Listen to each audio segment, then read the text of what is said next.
Hi, xin chào bạn, chào mừng các bạn đến những video tiếp theo của LVH. Thì hôm nay tôi sẽ tiếp tục lại vào bếp nấu ăn. Ok.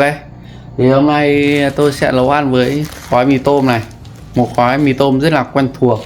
Đó, và kèm theo đó là một quả táo.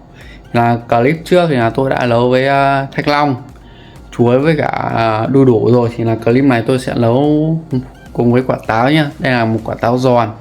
Đó thì là tôi sẽ bỏ qua công đoạn nấu nhé các bạn nhé, đến công đoạn thưởng thức luôn, vì công đoạn nấu thì nó cũng như các clip trước của tôi thôi. Đó rồi, giờ thì là tôi sẽ đi nấu ăn nhé các bạn nhé. Ok,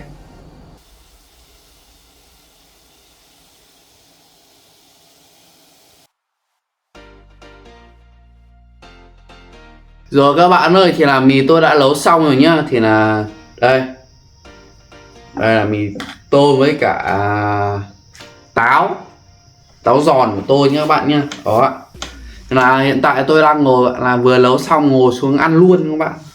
Đó, ăn tại chỗ luôn các bạn ạ.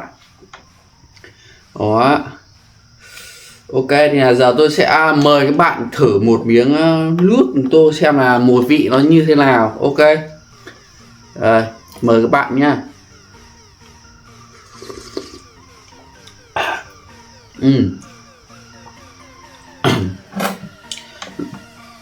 Nó hơi cay cay các bạn, cay cay, tôi thấy mùi cay cay thôi.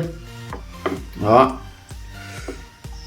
còn không thấy mùi gì khác nữa các bạn, chỉ thấy uống nước vào thì thấy hơi cay cay. Đó thì là đây tôi sẽ ăn một miếng mì với cả một miếng táo nha các bạn nhé. Đây, một miếng táo. Ok, hơi nóng nên nào phải thổi các bạn. Có nhiều bạn hỏi tôi là tại sao lại anh hay ăn mì tôm trong xoong, thì là tôi trả lời luôn, đó là ăn như này nó mới phê các bạn, nó mới phê. Đó.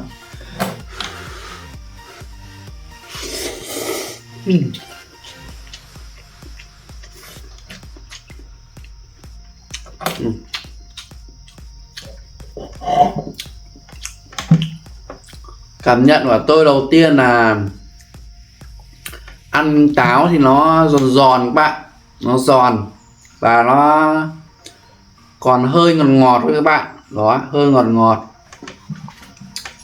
Mì thì là có mùi vị của hơi cay cay của gia vị mì tôm. Đó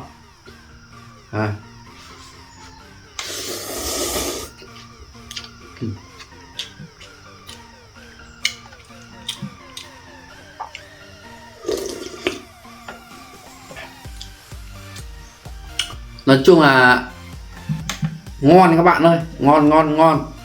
Đó, rồi làm thêm một miếng táo với mì tôm nữa các bạn. Đó, thêm một tí nước nữa. Mời các bạn nha.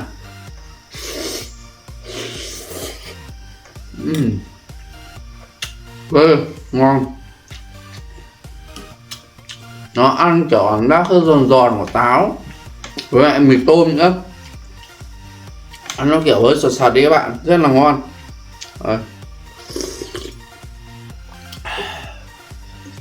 phê. Đó bạn, đây.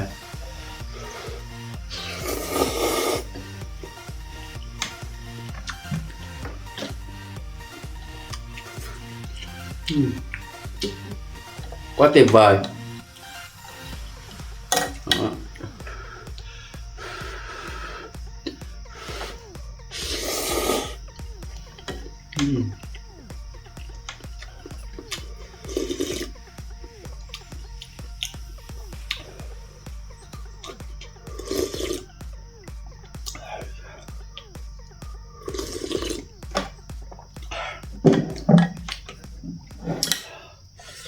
Bạn nào mà muốn thưởng thức như tôi thì có thể comment, có thể làm theo. Ok, đó,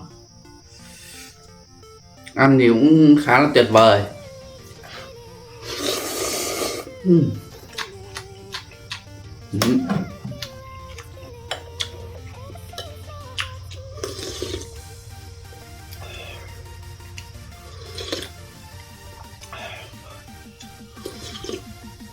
Nhưng thứ nào tôi bảo ăn ngon là ngon các bạn nhá, chứ không phải là tôi bảo không ngon mà lại là ngon đâu. Đó, tôi nói một là một, tôi nói một là hai, hai là một đó. Ok rồi.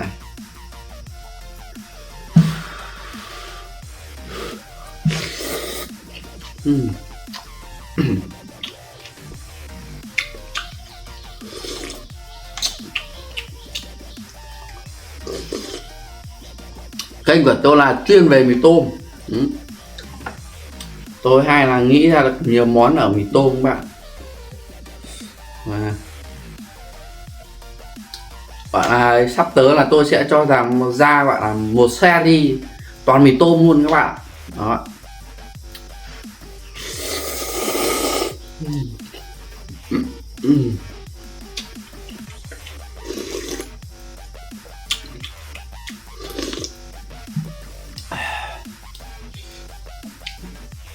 Đây các bạn ơi, làm một muỗng táo.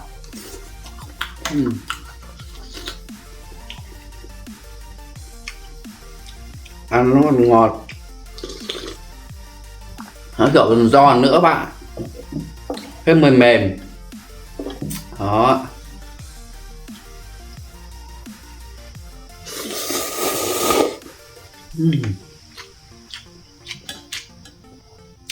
Quá tuyệt, nó làm vời luôn.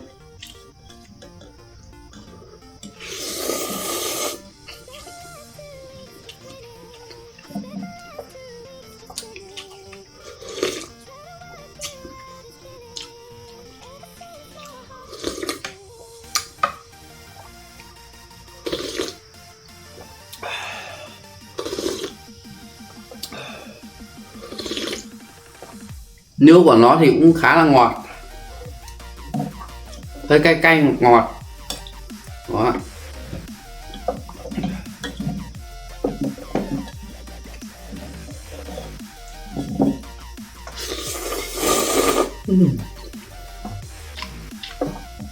Thực sự đây là bữa ăn trưa của tôi đó.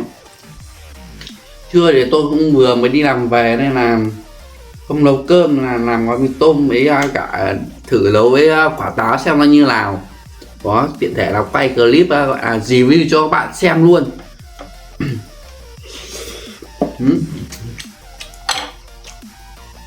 Tôi ăn hết mì rồi, giờ tôi sẽ múc nước đó đây.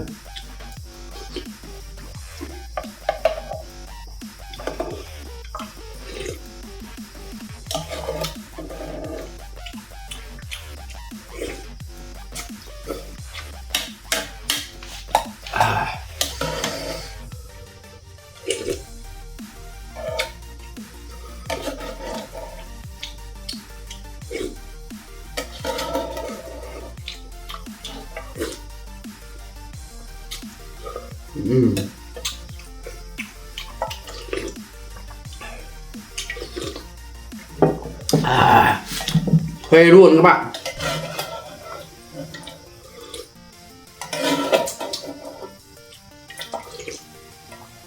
Nên cả bây giờ tôi đang đói nữa nên là ăn cái gì cũng thấy ngon các bạn ơi.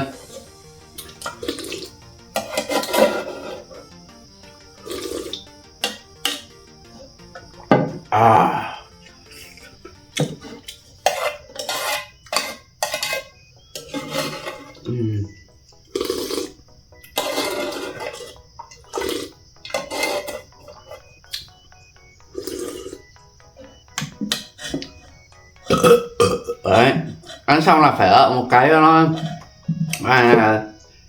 phê các bạn ơi, nó đỡ đầy hơi tí, là nó hơi vô duyên tí nhưng mà được cái nó đỡ đầy bụng các bạn. Đó. Tôi thì tôi rất là thẳng tính luôn, nói luôn các bạn là tôi rất thẳng tính. Đó, có gì là tôi nói lấy chứ tôi không nói thế này thế nọ đâu.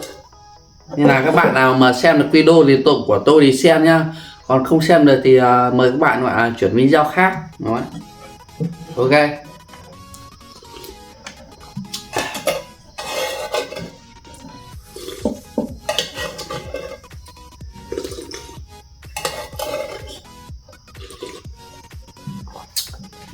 Ok Ok các bạn ơi, là tôi đã viết sạch sành xanh. Đấy. Và một tí nước nữa. Ok. Thực sự bây giờ ăn xong thì cũng gọi là khá là ngon. Lo. Với cả cảm giác nó mình vừa làm ra được một món mới các bạn. Đó. Ôi rồi. Các bạn, không hiểu sao tôi ăn mì với cả các hoa quả này hay Đó. Rồi thì là chắc là video của tôi chắc là chia sẻ tới đây thôi các bạn ơi. Thì là cũng không còn gì để nói và chia sẻ cho các bạn nữa. Không phải là không còn gì nói, mà có rất nhiều cái để nói nhưng mà dành cho những video khác. Đó. Rồi thì là nếu các bạn thấy video này của tôi hay, cho tôi xin một like và một đăng ký kênh. Nếu các bạn có câu hỏi, ý tưởng hay là những món gì muốn đưa ra cho tôi làm ấy, thì là các bạn cứ bình luận ở bên dưới nhá, thì là tôi sẽ đọc. Và những comment nào mà tôi cảm thấy tôi làm được, đó, làm được nha các bạn nhá, và nó không kiểu là ghê quá, nó cũng không xấu quá thì là tôi sẽ làm. Đó. Rồi thì là bây giờ chắc là kết thúc clip ở đây thôi. Hẹn các bạn ở những các clip tiếp theo của tôi. Ok, bây giờ thì bye bye.